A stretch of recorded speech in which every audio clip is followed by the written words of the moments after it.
What is EEW? It is neither a forecast nor a prediction of an earthquake.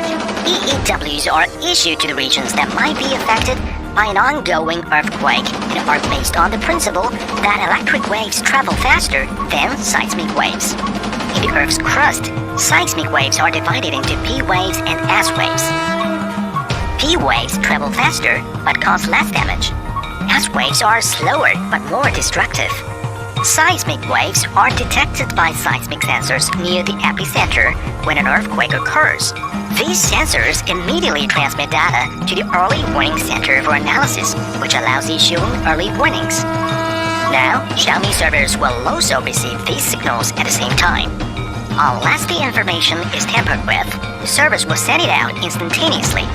What's more important, the warnings will reach users without any delay because the EEW functionality will be integrated with the terminal devices.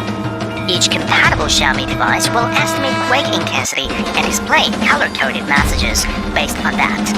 Audio countdown signal will also be played. Note that intensity indicates the extent of impact or damage on the ground. It is calculated based on the magnitude, focal depth, and the distance from the epicenter.